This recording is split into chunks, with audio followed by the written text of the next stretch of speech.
بالله من شرور أنفسنا ومن سيئات أعمالنا من يهده الله فلا مضل له ومن يضلل فلا هادي له أشهد أن لا إله إلا الله وحده لا شريك له وأشهد أن محمدا عبده ورسوله لا نبي ولا رسول بعده اللهم صل وسلم وبارك على سيدنا ومولانا محمد وعلى آله وصحبه أجمعين اللهم لا علم لنا إلا ما علمتنا إنك أنت العليم الحكيم اللهم إنا نسألك علما نافعا ورزقا طيبا وعملا متقبلا رب اشرح لي صدري ويسر لي أمري واحلل عقدة من لساني يفقهوا قولي وبعد. Jamaah sekalian yang dirahmati oleh Allah, puji syukur kita panjatkan kepada Allah.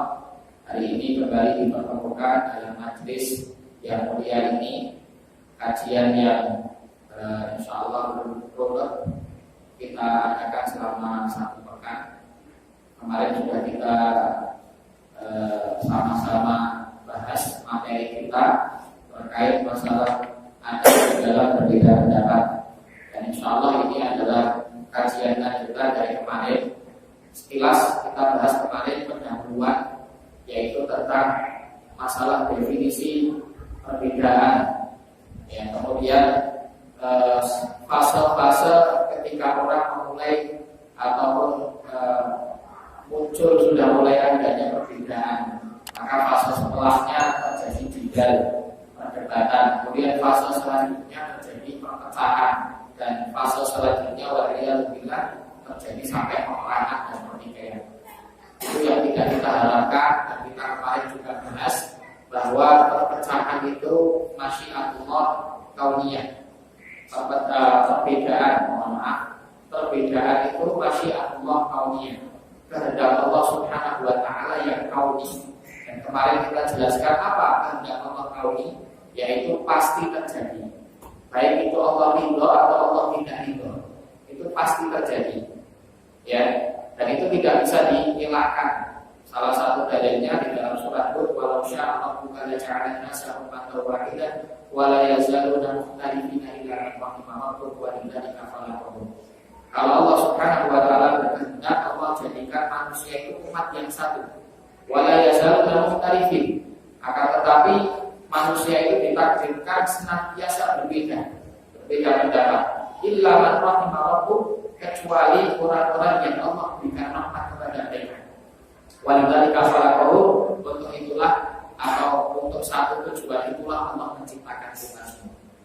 Jadi salah satu fitnah ujian yang Allah berikan kepada umat manusia itu dijadikannya kita berbeda dengan saudara kita yang lain. Perbedaan dari sisi khilqah atau penciptaan, ada yang diciptakan dengan panas yang rupawan, ada yang kurang, ada yang diciptakan dalam kondisi IQ yang tinggi, ada yang kurang. Itu semuanya adalah hikmah yang besar yang Allah berikan kepada kita, dan di sisi lain juga ujian. Jadi kenapa kok kita diciptakan punya kecenderungan watak dan karakteristik yang berbeda-beda, yang dengan itu juga membuka pintu perbedaan yang besar. Itu juga sebagai ujian juga bagi kita. Maka Allah sampaikan di situ illa man rahimahum, kecuali Allah rahmati mereka. Jadi ada golongan manusia meskipun berbeda, tapi perbedaan itu tidak menjadikan mereka berpecah. Dan mereka-mereka itulah yang Allah berikan rahmat. Kita berharap kita masuk di dalamnya itu. Ya, kelompok yang Allah berikan rahmat dengan tidak berpecah. Baik, kemarin pendahuluannya itu, dan sedikit kemarin saya bahas tentang dawafik ataupun dorongan, ya, sebab-sebab yang mendorong kenapa kok manusia itu berbeda. Saya sampaikan kepada hari ini.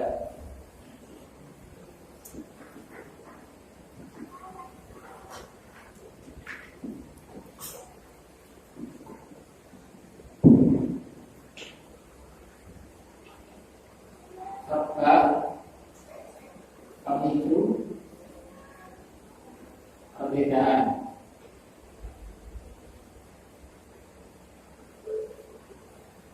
Ada 3. Yang pertama hawa nafsu. Yang pertama hawa nafsu. Yang Yang kedua, keteguhan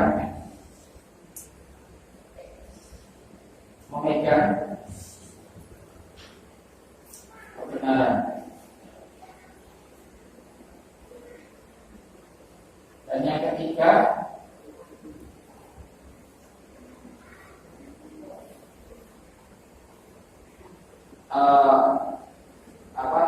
sebab antara yang satu dan yang dua. Jadi antara pertengahan dan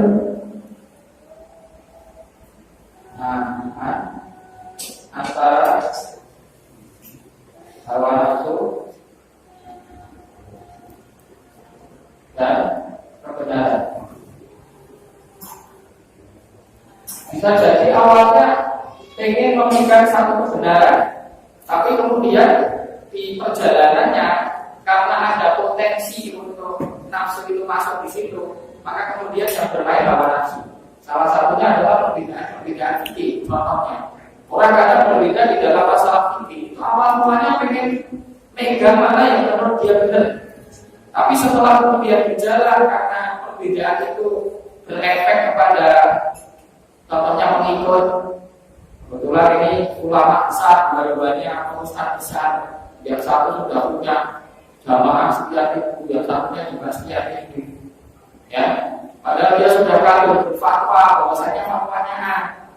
Nanti kalau fatwanya ditarik berubah kan jamaahnya punya potensi pindah semua. Jadi awalnya sebetulnya ini megang kebenaran, tapi lama-lama kemudian masuk hawa nafsu di situ. Jadi ini juga menyebabkan adanya perbedaan. Jadi sebab pemicu perbedaan ini kita harus tahu. Maka kalau kita suatu saat mau berbeda kepada saudara kita, kemudian sampai terjadi perdebatan, ya, sebelum nanti kita lanjutkan kita perlu introspeksi. Kita ini berbeda sebab apa sih? Gitu. Karena tendensinya itu bukan hak, bukan yang ini, tendensinya bukan kita megang kebenaran, tapi tendensinya yang ke sini, atau bisa jadi yang ini. Itu kita perlu introspeksi, sehingga dengan itu kita menentukan langkah sikap kita selanjutnya seperti apa. Salah satu cara kita mengintrospeksi, apakah perbedaan itu timbul dari hawa nafsu atau tidak, itu dengan beberapa indikasi. Kapan sebab pemicu perbedaan itu awalnya dari hawa nafsu? Satu, ketika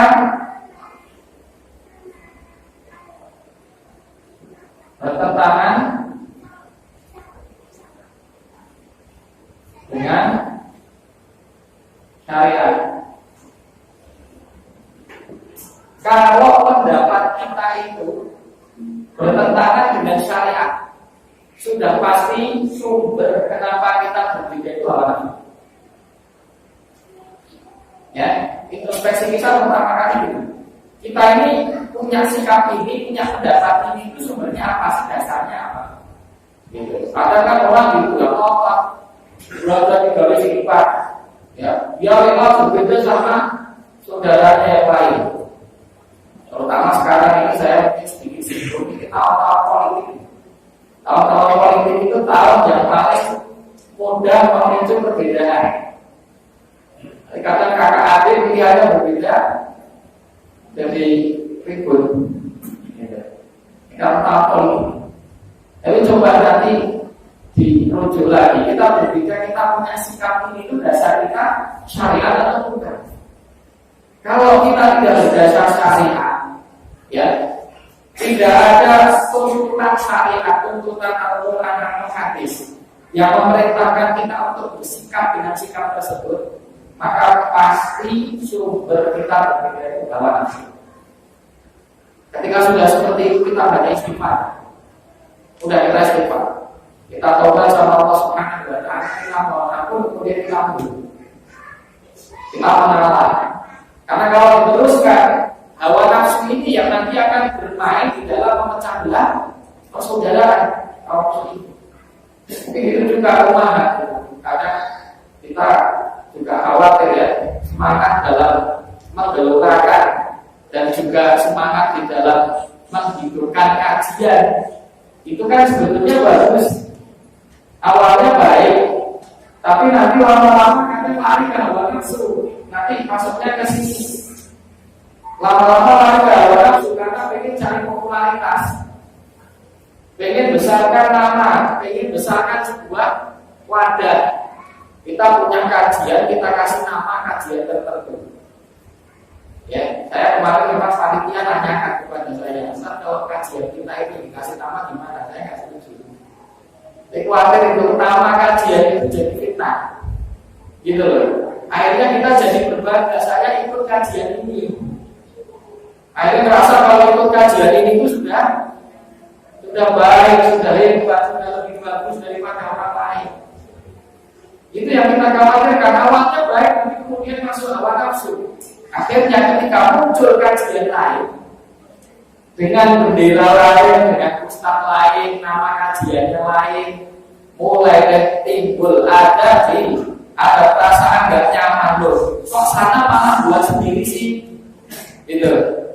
Ya mulai dari situ apa terjadi apa? Terjadi perbedaan. Gitu. Kita nanti tanya, emang gak boleh ya menurut syariat orang banyak-banyak ngaji, banyak berkumpulan ngaji dengan berbagai macam ustaz? Boleh enggak itu menurut syariat? Boleh enggak? Boleh enggak? Boleh.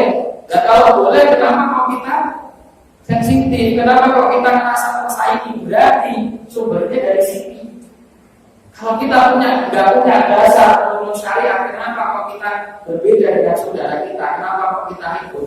Berarti sumbernya pasti hawa nafsu. Maka ketika itu kemudian kita mundur. Ini udahlah, saya nggak mau ribet dalam perbedaan ini. Monggo siapa saja yang mau ngaji dengan ustaz siapapun, asalkan itu kebaikan, silakan. Bahkan kalau bisa kita yang ikut ramai. Saya sarankan kepada semua yang ada di sini, monggo ikuti kajian dimanapun dengan ustaz siapapun. Karena konsep kita belajar, pegang baik-baik salah satu firman Allah Subhanahu wa taala dalam surat Az-Zumar. Ayatnya sambil saya carikan, masih di lembar ke-3 dari surat Az-Zumar. Saya nggak hafal kalau ayat itu nggak hafal, cuma letaknya biasanya apa?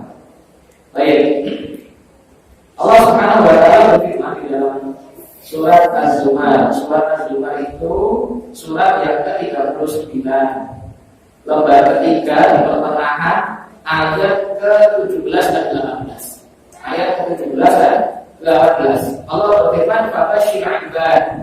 Berilah kabar gembira bagi hamba-hambaku alladzina yastami'una al-qaula, bagi siapapun yang mau mendengarkan perkataan. Di situ ada qaula, kaidahnya menurut bahasa Arab kalau ada alif lam ini maknanya lil istighraq, sifatnya umum. Jadi semua perkataan, gak harus perkataannya fulan, gak harus perkataannya Allah, gak harus ustaz sunnah, gak harus ustaz ini gitu kan.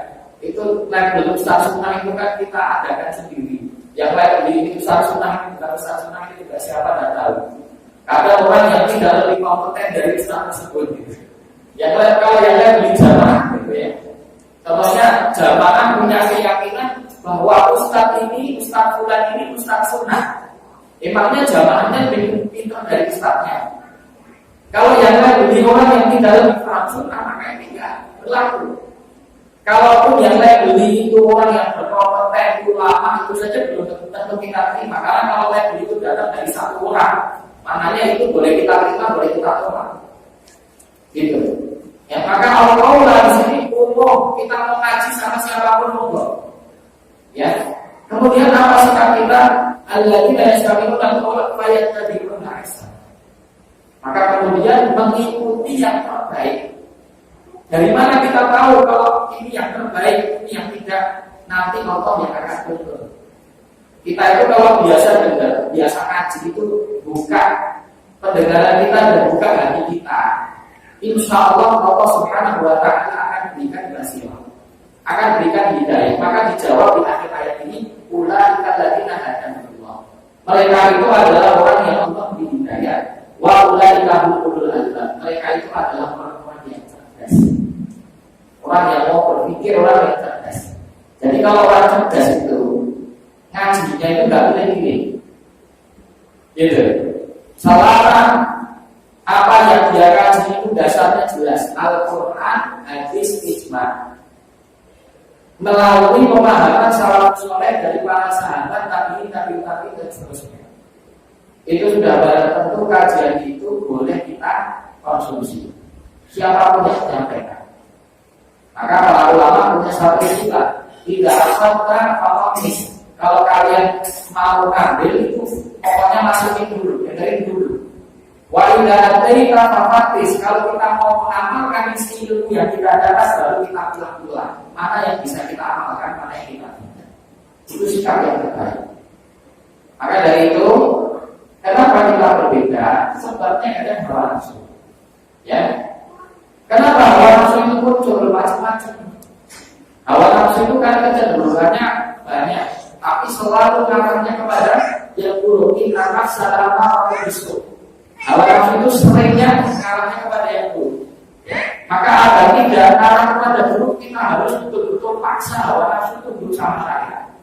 Kalau hawa nafsunya nggak mau tunduk sama syariat, berarti ini nafsu pasti melencengnya kepada yang buruk. Ya, maka harus kita paksa. Ini. Jadi kapan kita tahu kalau sebab isunya itu hawa nafsu ketika bertentangan dengan syariat. Kemudian yang kedua, kapan kita tahu kalau sumbernya itu hawa nafsu dengan muhasabah?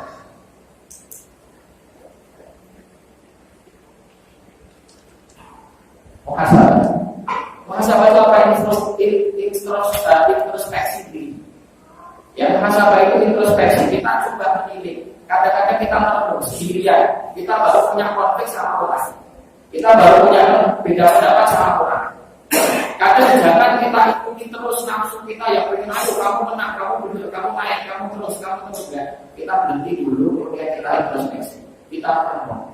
Kita cari kekurangan kita itu apa, salah kita apa. Jangan-jangan saya sering maksiat, jangan-jangan saya jauh dari ilmu Allah, saya jauh dari syariat, saya nggak mengindahkan aturan syariat, saya jauh dari ilmu.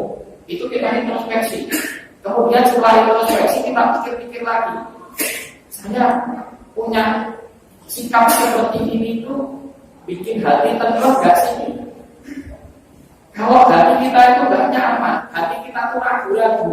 Kadang sesekali antara kayaknya saya salah, tapi besoknya lagi kemudian kita merasa kita paling benar. Itu tanda sebabnya dari hawa nafsu. Karena Rasulullah SAW pernah bersabda dalam satu hadis, al-ilmu ma'aka fi sadri atau ma'aka fi nafsi. Ya, keburukan atau satu dosa itu adalah sesuatu yang ganjil di hati. Jadi di hati itu tidak nyaman gitu. Kita menyimpan satu kesalahan, kita menyimpan satu dosa itu kan nggak enak di hati.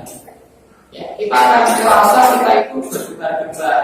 Kita akan merasa kita itu nggak nyaman hidupnya, nggak tenang. Itu tanda kalau kita menyimpan sesuatu yang salah.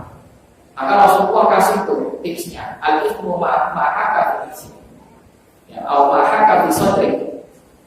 Keburukan ataupun dosa itu adalah ketika kita simpan di hati itu ganjil. Wa karimta ayyaqul 'alaihi nas. Dan kita nggak mau, kita nggak suka kalau orang itu tahu urusan ini. Orang lain tahu kalau kita nyimpan hal seperti itu dari dosa. Ya. Di dalam hadis yang lain hadis wal birru matma'anna alaihi nas. Sedangkan kebaikan itu adalah sesuatu yang jiwa kita itu tenang, nyaman, tentram. Megang hal tersebut itu ya, kayak kita megang iman ini loh. Kita megang Islam kita. Meskipun dengan kita jadi mukmin, kita jadi muslim kan kita berbeda pendapat dengan sekian juta orang, sekian miliar orang. Coba yang nggak muslim berapa banyak? Kita berbeda pendapat sama mereka. Tapi kita itu nyaman dengan iman kita itu dari bahwasanya kita di atas ibadah. Ya, kenapa kalau kita pilih Ahlus Sunnah wal Jamaah? Karena kita pilih Ahlus Sunnah itu tenang, nyaman. Akidahnya dibentuk di atas ilmu yang jelas, kemudian arahnya kepada sesuatu yang jelas. Bukan seperti akidah yang sesat.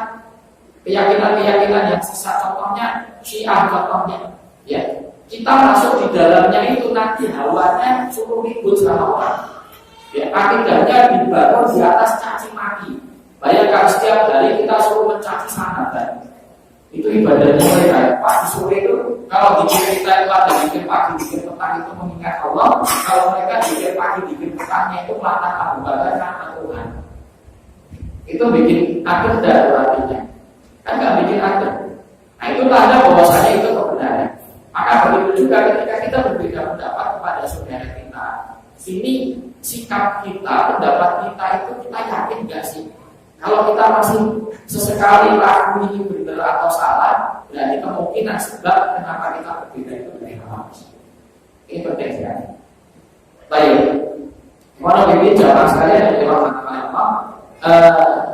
Kita sebutkan beberapa pendapat ini sebentar saya sedikit lengkapi. Poin yang pertama hawa nafsu ini dengan beberapa dalil. Jadi kenapa dulu orang-orang kafir itu berbeda dengan para nabi? Sebab utamanya yang menjadikan mereka berbeda itu hawa nafsu. Fir'aun, kenapa dia itu gak mau menerima nyawanya Musa? Takabur, ya, takabur. Ya, sebabnya karena dia merasa bahwa dirinya lebih. Wajah kadu biha wastaiqanatha anfusahum dzulman wa 'uluwan. Ya, dia menolak dakwah Nabi Musa karena kedoliman dan juga kerasa lebih takabur. Jadi hawa nafsu. Maka di Al-Quran disebutkan banyak sekali dalil kenapa kita diminta untuk menjauhi hawa nafsu agar kita tidak berbeda dengan apa yang diajarkan oleh Rasulullah. Allah berfirman dalam surah Al-Baqarah ayat 87, "A'udzubillahi minasyaitonir rajim. Afakullama ja'akum rasulun bima la tahwa anfusukum istakbartum." Apakah ketika datang seorang rasul yang tidak sesuai dengan hawa nafsu kalian maka kalian merasa tinggi, merasa takabur? Fa'alaikum kadzabtum wa fa'alaikum takdzibun. Maka sebagian dari para nabi itu didustakan dan sebagian dari nabi bahkan ada yang dibunuh. Bani Israil seperti itu. Mereka mau mengikuti nabi mereka ketika sesuai dengan hawa nafsu mereka. Yang enggak cocok didustakan. Atau ada yang lebih parah sampai dibunuh. Seperti Nabi Yahya dan Nabi Zakaria dibunuh sama mereka. Termasuk Nabi Isa itu kan sebetulnya mau dibunuh sama Bani Israil. Tapi Allah Subhanahu wa Ta'ala sama. Ya. Jadi kisah nanti kalau kita buka lagi sejarah kenapa kemudian pecah ada Yahudi ada Nasrani. Yahudi itu kaum yang membenci Nabi Isa.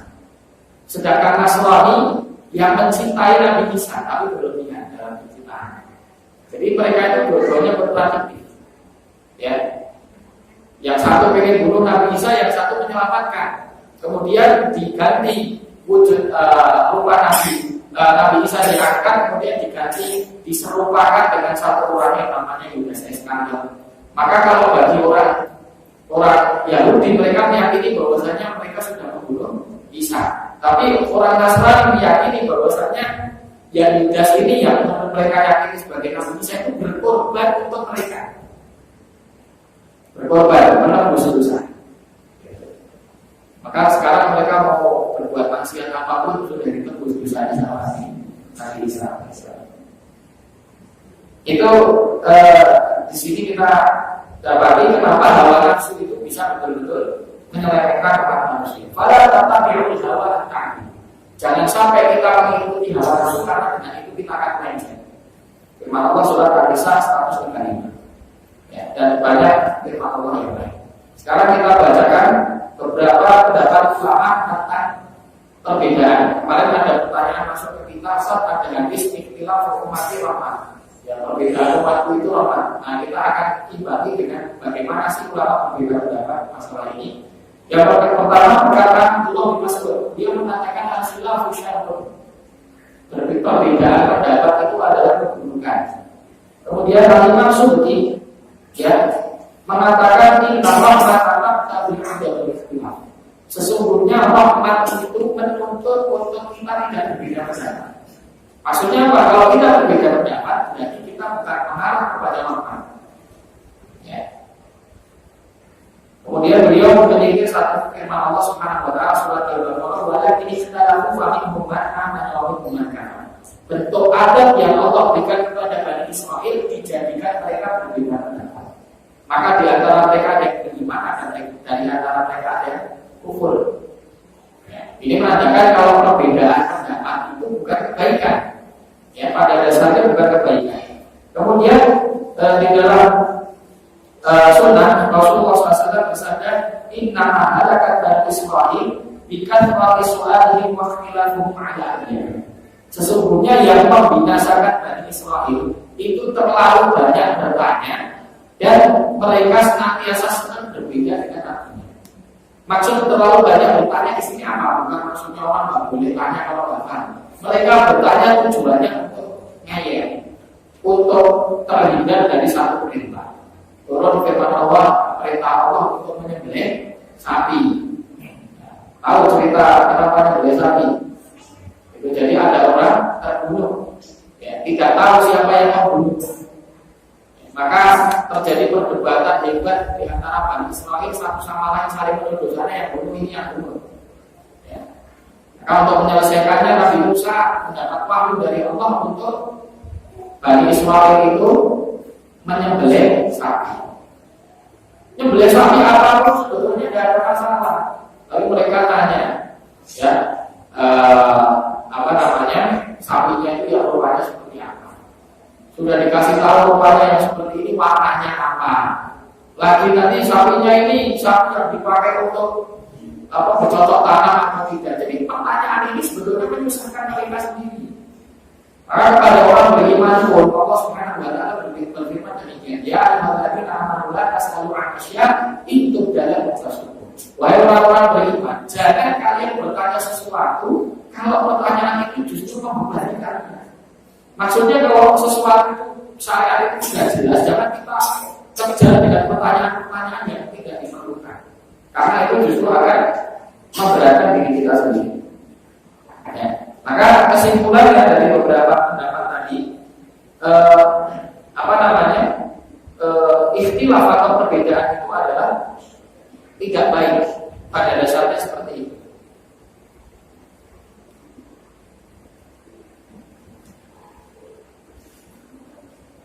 Kemudian Al-Imam Suyuti membagi ikhtilaf menjadi 3 perbedaan sebagaimana 3 tadi kita sebutkan. Wal ikhtilaf ala thalathati aqsam.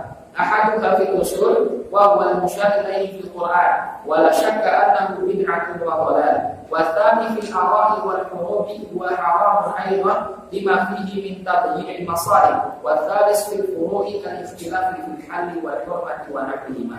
Imam Suyuti membagi perbedaan jadi 3 jenis.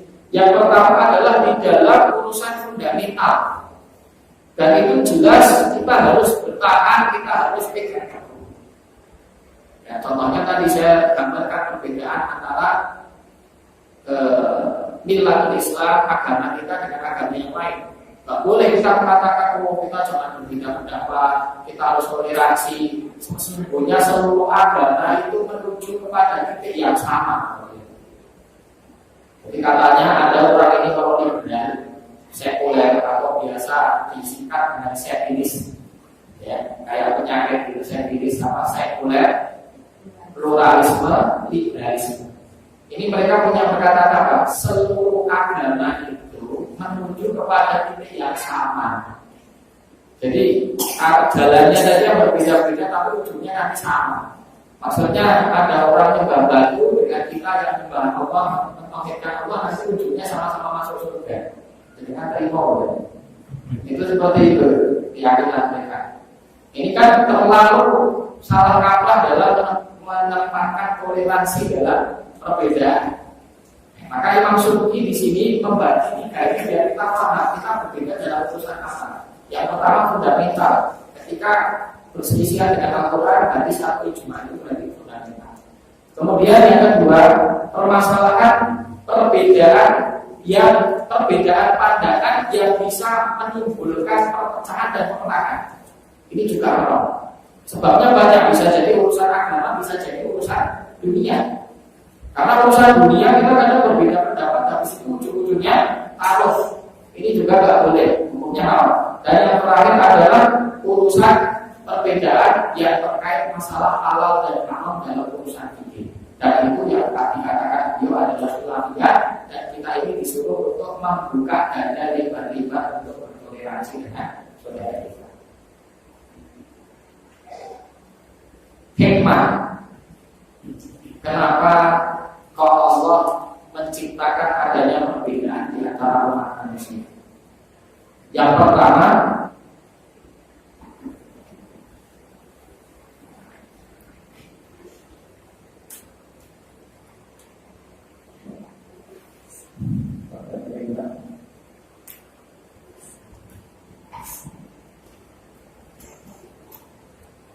hikmah perbedaan.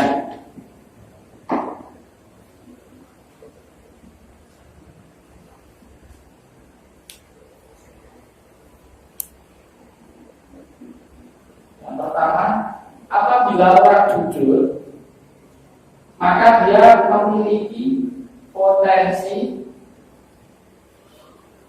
mendapatkan solusi dari jalan lain. Ya. Kenapa kok ada perbedaan?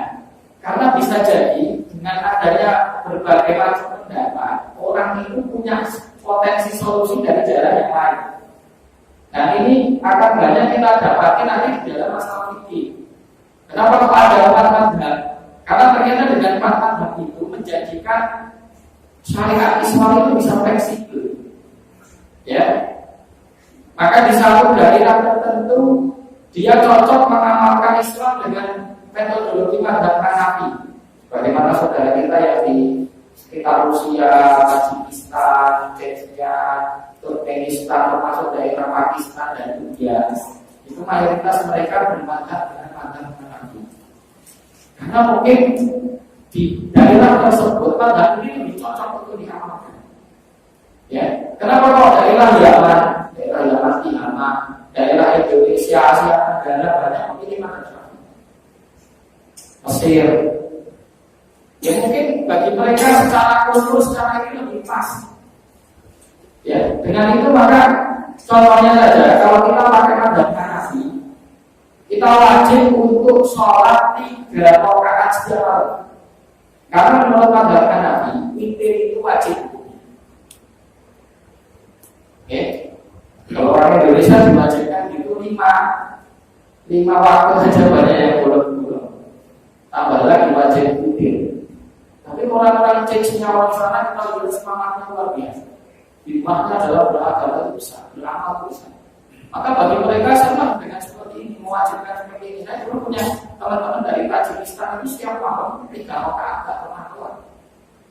Ya, pada Isya pasti mereka menjalankan 3 rakaat itu wajib. Maka kita punya potensi mendapat solusi dari jalan lain. Ya, dalam satu kondisi ada 2 pendapat cara melaksanakan ibadah tertentu. Oh, kita ternyata lebih maslahat ketika kita menggunakannya ini. Bukan nantinya itu kita cari-cari mana yang kita bukan. Tapi setidaknya dengan adanya berbagai macam pendapat itu, Allah memberikan rahmat kepada umat manusia itu secara menyeluruh. Karena perbedaan karakter, karena perbedaan adat istiadat yang berjarak di satu daerah, ya, atau orang per orang itu berbeda. Itu saat di sini. Jadi potensi untuk mendapatkan solusi dari jalan yang lain. Kemudian sebab yang kedua, tujuannya adalah olahraga otak.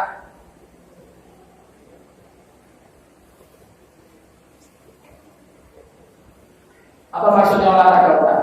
Jadi membiasakan kita berpikir tentang satu makna tertentu dari ayat, kemudian berusaha untuk mencari potensi yang berbeda dari pendapat saudara kita.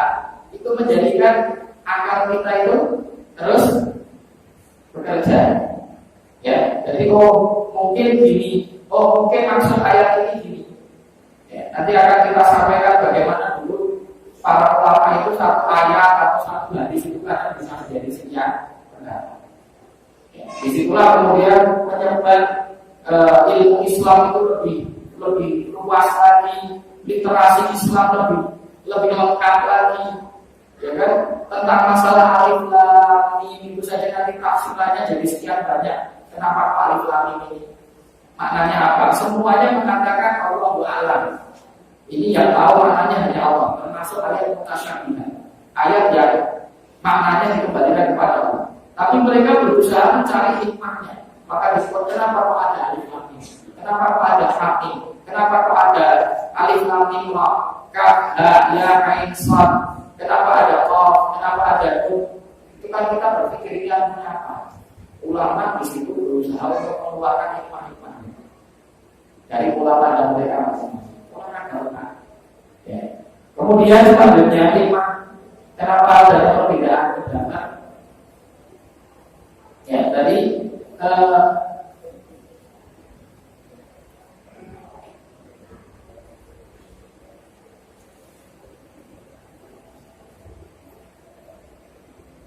perbendaharaan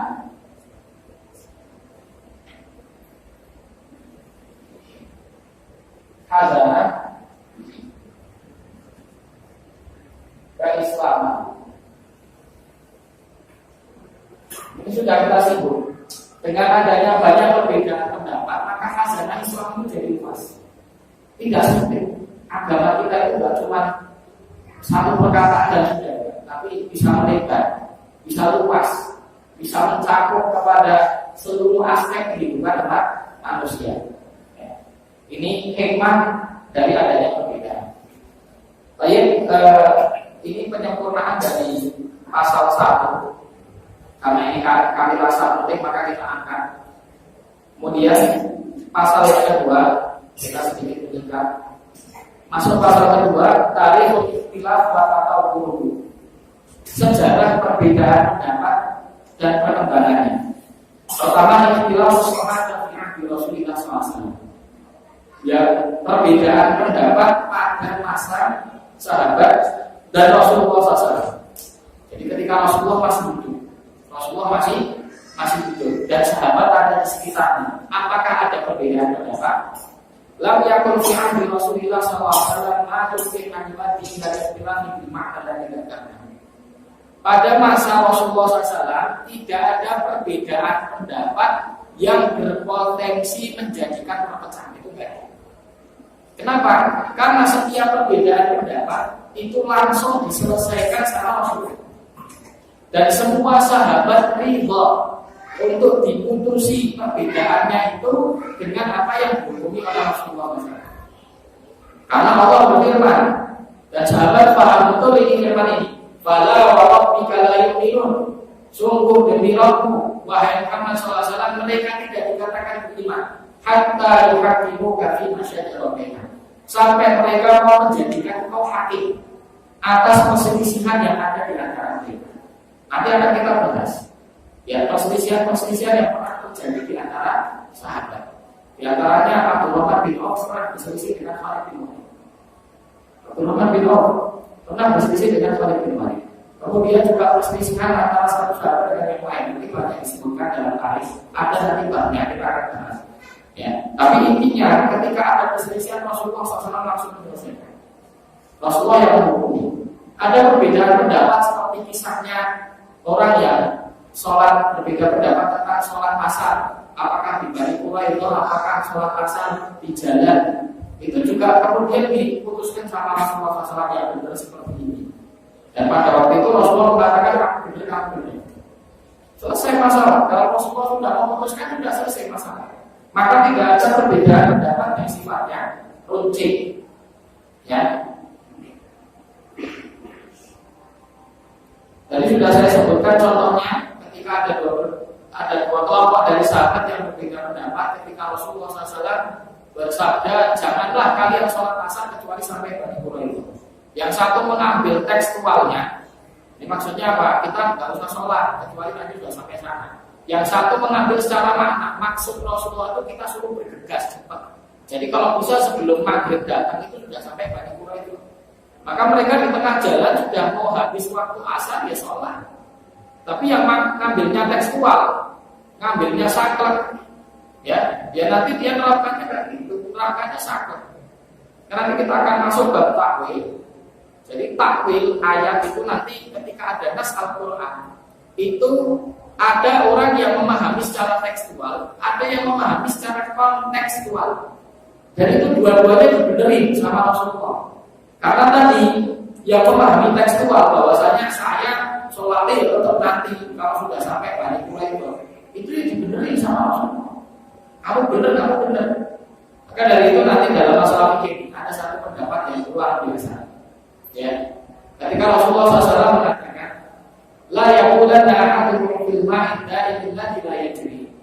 Janganlah di antara kalian itu kencing di air menggenang, di air yang menggenang dan tidak mengalir. Itu kita dilarang kencing. Ya, maka ada satu madhab dikenal dengan madhab Dhahiri. Ya, pentolannya namanya Imam Ibnu Hazm dan Abu Dawud Al-Bahri. Itu dia memahaminya gini, yang dilarang di situ itu kencingnya. Tapi kalau kita kencing di botol, kemudian dituang di situ juga haram. Itu tekstual, ya. Ada yang seperti itu. Nanti itu kalau kita belajar secara mendalam tentang madhab fikih, nanti jadikan akan kenal namanya madhab Dhahiri. Madhab Dhahiri itu yang biasa seperti itu, yang biasa mengambil sebuah perkataan itu secara dhahir, tekstualnya, dan itu dibenarkan sama syariat. Dibenarkan itu dalam artian ini bukan maknanya mesti pendapatnya itu paling benar, tapi cara memahami ayat dengan seperti itu diperbolehkan. Kita akan sampai insyaallah pada pembahasannya.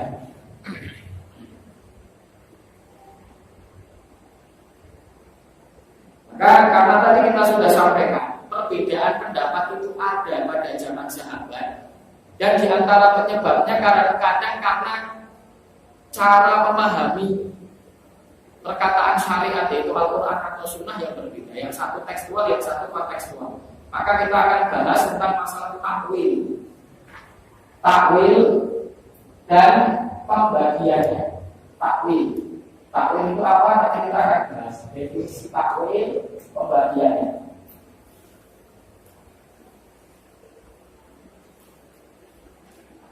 Jadi saya sedikit singkat ini, agak cepat. Takwil. Secara umum arti takwil itu artinya dengan tafsir, mencari makna yang terkandung dari sebuah perkataan. Itu takwil. Atau hampir kadang disamakan juga dengan tafsir. Tafsir biasa juga dikenal dengan ilmu takwil.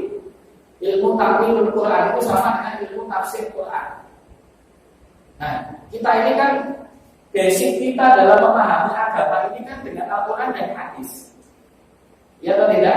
Al-Quran dan hadis. Kita ingin tahu kita benar atau salah, larinya kepada Al-Quran dan hadis. Tapi ada pertanyaan, dalilnya ada, tapi cara memahaminya benar atau salah?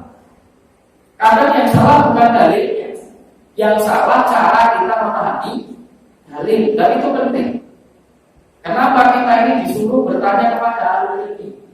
Allah berfirman, "Fas'alullah allati kuntum la ta'lamun." Kenapa kita disuruh bertanya kepada orang yang alim? Karena kadang tidak cukup kita itu beramal, kita berpikir sama hadis terjemahan atau Quran terjemahan yang kita baca sendiri itu terus kita amalkan sendiri. Itu pasti sesat, ya. Karena para ulama seperti itu, maka syai'u bilahu fa khata'u akthar min sawabi. Barang siapa yang gurunya itu buku, maka salahnya masih lebih banyak daripada. Tidak boleh kita syariat itu kok dipelajari untuk tidak. Jangan dengerin ceramah-ceramah lewat YouTube atau medsos, bagus dan masalah. Tapi berbeda ketika jenengan dengar itu dengan jenengan hadir di majelis taklim. Perbedaannya apa? Ketika ada problem dari penyampaian ustaz yang jenengan dengarkan lewat medsos itu, jenengan nggak bisa konsultasikan secara langsung. Ditanyakan nggak bisa, ya kan? Karena ustaznya jenengan telepon baru sibuk, ustaznya baru tidak jadi. Apalagi ustaz juta umat, susah jenengan telepon, ya kan? Nah, tapi kalau jenengan hadir di majelis taklim seperti ini, ada hal yang jenengan tidak pahami, saya menyampaikan satu keterangan, jenengan bisa langsung tanya. Itulah barokahnya talaki. Talaki, belajar dengan cara bertatap muka. Nah, maka seperti itu, dalam kita memahami Al-Quran dan hadis harus butuh takwil, cara memahami. Dan ini dibagi jadi 3. Yang pertama, takwil qarib atau dekat. Dan yang kedua, takwil jauh. Dan yang ketiga, takwil yang tidak mungkin, tidak nyambung. Ya, saya kasih contohnya dari masing-masing. Jadi datang ayat, kita pengen memahami ayat itu, boleh nggak sih? Boleh-boleh saja. Tapi nanti ayat ini berbicara tentang masalah apa, terus cara memahami kita bagaimana? Yang pertama takwil qarib, yaitu wa huwa rayun fi ma'rifatu bi anna ta'amul ma'rifatu ihtima bila, yaitu sesuatu takwil.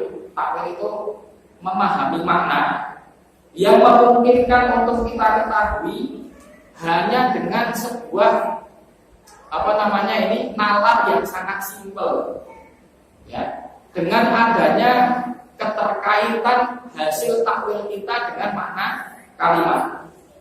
Contohnya ketika Allah Subhanahu wa taala berfirman, innal ladzina ya'kuluna amwalal yatama zulman innama ya'kuluna fi butunihim nar. Sesungguhnya orang-orang yang memakan harta anak yatim dengan zalim, maka mereka memasukkan di dalam perut-perut mereka api neraka. Ya. Sekarang orang gini, ada harta anak yatim dititipkan kepadanya. Dia nggak makan buat dirinya sendiri, tapi tanpa sebab tertentu harta tersebut dibuang atau dirusak. Kira-kira masuk larangan ini enggak? Masuk larangan ini enggak? Kan tadi larangannya sesungguhnya orang yang memakan harta anak yatim dengan zalim, kan memakan. Nah sekarang ada orang tidak makan, tapi merusak. Itu termasuk masuk ayat ini kan? Masuk. Jangan masuk bahkan berarti itu takwil qarib. Ya kan? Berarti itu takwil qarib. Contoh yang lain, firman Allah Subhanahu wa taala tadi yang saya jelaskan, la yaqulanna ahadukum fil ma'in tadi la yajri thumma yaghtasilu. Janganlah seseorang di antara kalian kencing di air yang menggenang. Kalau saya katakan tadi ada orang kencing di botol dituangin, tetap haram atau tidak haram? Haram. Langsung paham kan? Karena tujuan dari dilarangnya apa? Bukan kencingnya, bukan kencing dalam artian perbuatan kencing, tapi kan mengotori air menggenang tadi dengan najis, baik dikencingi secara langsung atau dituang. Okay. Atau bukan kencing kita, tapi ada kotoran hewan dimasukin di situ, sama hukumnya. Nah itu namanya takwil qarib juga, karena akal nalar kita itu langsung bisa paham. Kemudian yang kedua takwil baik. Kapan itu? Wa huwa ma yahtaju li ma'rifatil usul ilaihi masih bila ta'amul, yaitu untuk mengetahui makna kandungannya dengan cara berpikir keras. Maqaulilah lafziyah tabilu, dengan adanya keterikatan makna kalimat yang disebutkan. Contohnya firman Allah, wa hamluhu wa fisaluhu 30 syahra. Ya. Wa hamluhu wa fisaluhu 30 syahra, yaitu ibu-ibu menurut Al-Qur'an itu proses hamil dan menyusui total 30 bulan. Menurut Al-Qur'an proses hamil dan menyusui ibu-ibu itu total berapa? 30 bulan, lalu nasional. Sedangkan di ayat yang lain, wal walidatu yurdi'na auladahunna haulaini kamilain. Sesungguhnya wanita-wanita atau ibu-ibu itu menyusui anak-anaknya selama 2 tahun penuh. Sekarang 30 dikurangi 2 tahun, berapa bulan? 2 tahun? 24, 30 dikurangi 24, 6 bulan. Abdullah bin Abbas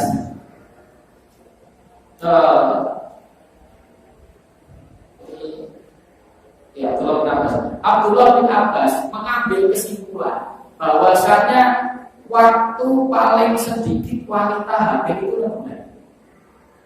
Menggunakan 2 ayat itu. Karena disebutkan dalam Al-Quran proses menyusui dan hamil total 30.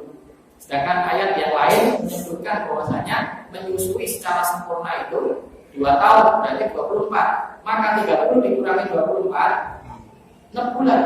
Maka menurut syariat, bayi itu 6 bulan itu sudah bisa lahir dari itu bayi yang sempurna. Maka kalau bahasa prematur itu menurut Al-Quran itu kalau kurang dari 6 bulan. Tapi kalau lebih dari 6 bulan itu sudah bukan prematur. Tapi kalau bahasa kebidanan dan kedokteran itu tetap prematur. Ya toh kan? Itu contohnya Imam Syafi'i. Apa yang lain? Beliau berpendapat bahwasanya ijma itu dalil syar'i yang tidak boleh diselisih. Berpendapat dari firman Allah, "Wa may yushaqiqir rasul min ba'di ma tabayyana lahu huda wa yattabi ghayra sabilil mu'minin wa ma tawalla wa nuslihi jahannam wa sa'at masir." An-Nisa 115. Barang siapa yang menentang Rasul, ya, tidak mau taat sama Rasul, menentang Rasul, wa yattabi ghayra sabilil mu'minin, kemudian mengikuti jalan-jalan selain orang beriman. Nuwalihi matawala, kita palingkan sejauh-jauhnya, waruslihi jahanam, dan kita masukkan neraka jahanam. Jadi kan mungkin tahunya bahwa itu ayat larangan tentang Rasulullah. Tapi Imam Syafi'i enggak. Dia punya kesimpulan lain. Menurut dia apa? Ini ayat perintah untuk mengikuti sunnah Rasul dan larangan menyelisihi ijma. Karena di situ dikatakan wayat tapi ghairu sabilil mu'minin.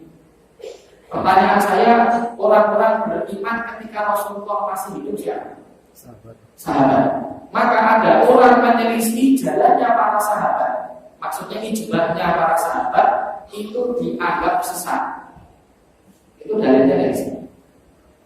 Intinya takwil jauh ini hanya bisa dilakukan oleh orang yang memiliki ilmu. Orang yang memiliki ilmu, memiliki dasar-dasar ilmu syar'i, paham Al-Quran, paham hadis, paham bahasa Arab, itu bisa melakukan takwil jauh. Tapi kalau takwil dekat ini, orang awam pun bisa. Orang awam pun bisa, nggak harus orang alim. Seperti tadi, larangan untuk kencing di air yang berenang. Itu orang pun tahu kalau nuang air kencing di air berenang nggak boleh, nggak harus kencingnya. Itu sudah paham semua orang awam. Seperti perintah untuk wajib sholat atau atu zakat. Jadi ini menunjukkan kalau sholat wajib. Atau firman Allah kalimat kali innamal khamru wal maisir wal ansab wal azlam min amali syaitan. Itu menunjukkan kalau khamr itu haram. Itu semua orang. Jadi itu takwil. Dari yang terakhir takwil yang tidak nyambung, yaitu takwil yang tidak menggunakan dasar ilmu. Takwil yang tidak nyambung. Saya kasih contoh. Jika takwil mustahab, contohnya Allah berfirman wa 'alamatin wa bin najmi hum yahtadun. Dan tanda-tanda di langit, alamat kebesaran Allah di langit dengan diciptakannya siang dan malam, kemudian adanya bintang-bintang, itu adalah tanda-tanda kebesaran Allah. Wa bin najmi, dan dengan bintang-bintang hum yahtadun, mereka mencari petunjuk arah. Jadi contohnya orang nelayan itu kan kalau mau tahu arahnya kemana lihatnya ke bintang. Ya, dulu sebelum ada kompas, belum ada GPS, mereka lihatnya ke bintang. Maka ada ulama yang mentakwilkan ini. Artinya di antara dua Rasulullah. Arti bintang di sini, bintang itu maksudnya Rasulullah. Wal alamat gurul alimat, sedangkan tanda-tanda itu adalah imam-imam. Maksudnya orang-orang yang alim. Ini takwil yang jauh, takwil rusak karena tidak nyambung sama sekali. Ayat ini berbicara kebesaran Allah Subhanahu wa taala di muka bumi. Ini takwilnya tidak ada dalil yang membenarkan masalah ini, baik dari Al-Quran, hadis ataupun dalil menurut bahasa. Karena tidak ada ketersambungan antara bintang dengan Rasulullah. Kecuali kalau datang dalil yang menunjukkan bahwasanya arti itu adalah Rasulullah. Seperti di situ. Ya, jadi kita cukupkan kesempatan kali ini sampai kepada ini. Intinya nanti kita akan sampai pada poin apa? Sebelum jauh-jauh kita berbeda pendapat dan punya asumsi, kita perlu mawas diri. Apakah kita ini orang yang berkompeten dan diberikan hak untuk berpendapat atau tidak? Karena kita sudah gontok-gontokan masalah fikih padahal saya fakih pun bukan. Ya, hafal Quran enggak? Baca Quran masih belepotan. Tapi giliran masalah fikih khilafiyah sudah paling pertama. Nek ora kiye ora. Memang siapa kita? Kita perlu mawas diri, maka kita bahas dari sisi takdir ini. Malah kita teruskan pada kesempatan selanjutnya. Kurang lebihnya mohon maaf, dan di sini tanya jawab dan mungkin dijawab dengan ada. Wassalamualaikum warahmatullahi wabarakatuh.